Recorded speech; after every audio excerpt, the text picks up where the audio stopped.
Isabelle, toi, tu as co-dirigé plusieurs ouvrages, dont un qui se nomme Redéfinir la prospérité, et puis un autre, Société post-croissance. Tu as fait plusieurs séjours au Bhoutan. On serait très intéressé par ce que tu nous dises un petit peu, avec ton point de vue d'économiste, en quoi le concept de bonheur national brut répond aux grandes alertes de notre temps, et aussi, selon toi, en quoi il constitue une certaine originalité par rapport à d'autres indicateurs ou d'autres modèles alternatifs de développement. Bien volontiers. Alors, merci à Édouard et à toute l'équipe du BNB France pour cette invitation. Merci à vous d'être là. Je suis très heureuse de partager mes réflexions avec vous, et elles viennent effectivement...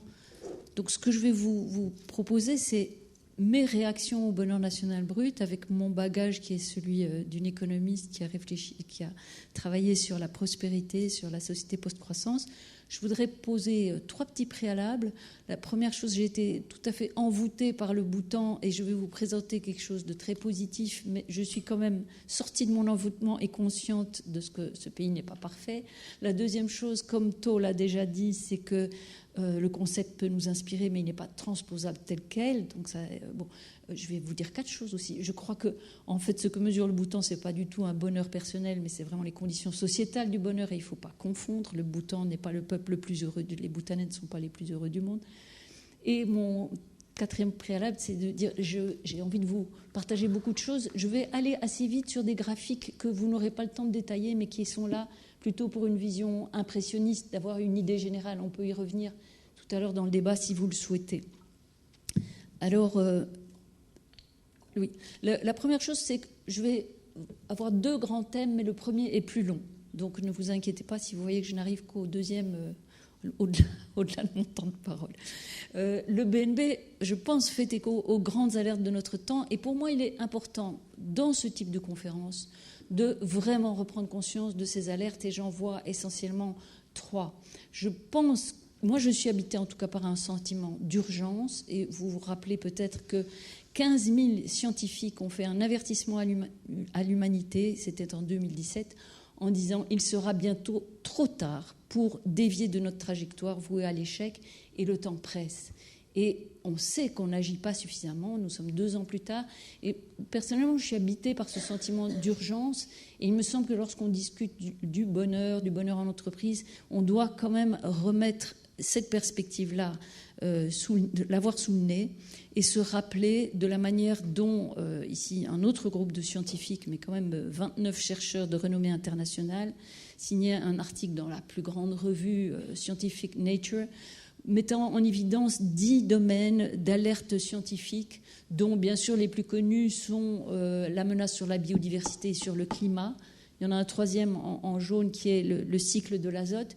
Vous voyez que le cercle qui... Je ne suis pas sûre que je vais réussir à pointer. Mais enfin, il y a la représentation. Le petit cercle, c'est la planète.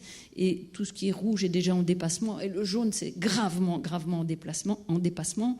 Cette alerte-là doit être le premier point d'attention, comme Tho le montrait dans son schéma, où le contour général, c'est quand même les limites de la biosphère. Et par rapport à cela, nous avons une responsabilité.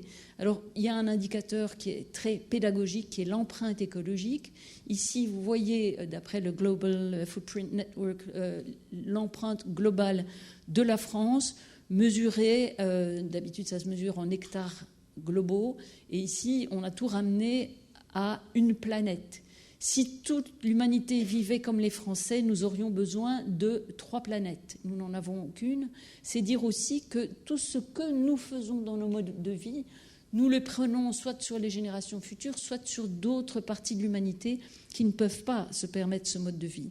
Et donc là, ça soulève une 2e famille de questions qui sont des questions sociales. 2e alerte sociale, qui comporte toutes sortes de sous-clauses qui sont le problème des migrations, et on sait que c'est lié à la première alerte, puisqu'on a déjà actuellement 17 millions de déplacer pour des raisons climatiques, et si nous ne faisons rien, on atteindra 150 millions en 2050. C'est déjà beaucoup plus que les migrations dues à des conflits, à des guerres. Et ces migrations suscitent en partie des réactions de populisme, de protection, de défense, qui elles-mêmes sont une menace sur la démocratie. Alors quand on veut régler des questions écologiques, vous voyez les réactions, vous êtes bien placé pour avoir vu les réactions des Gilets jaunes, mais qui sont en partie des réactions dues à la montée des inégalités que l'économiste français Piketty a très bien mis en relief, parce que les classes moyennes qui voient leur revenu stagner disent « mais pourquoi on va nous demander de faire l'effort écologique alors que les plus riches sont à l'abri ?» Donc tous ces problèmes, nous le voyons, sont extrêmement liés, les questions écologiques, les questions de répartition.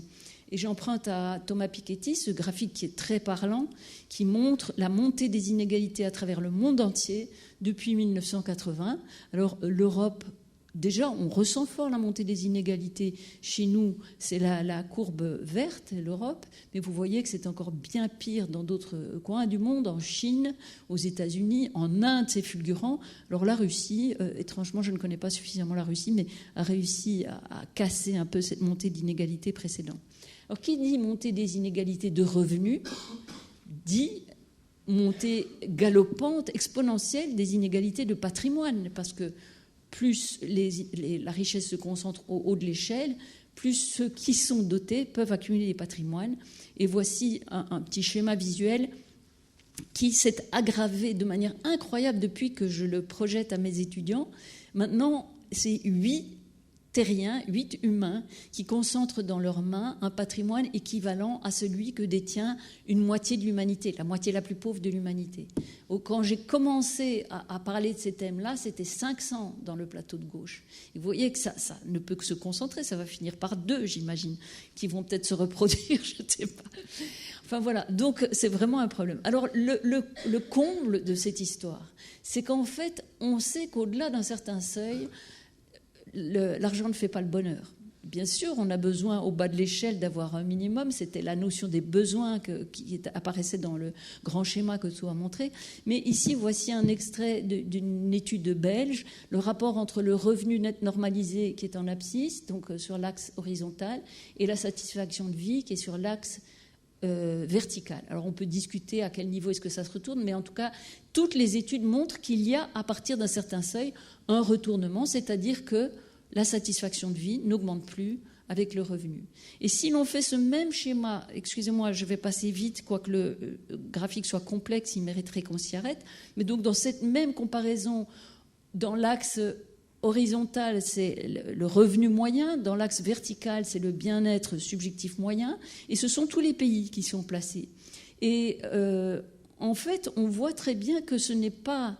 la combinaison des deux n'est pas une droite constante, donc ce n'est pas plus on est riche, plus on est en bien-être. Si on essaye de trouver une ligne qui trouve une quelconque relation, on voit qu'au début, j'arrive pas, ah voilà, c'est ça que je devais faire, c'est ici, voilà.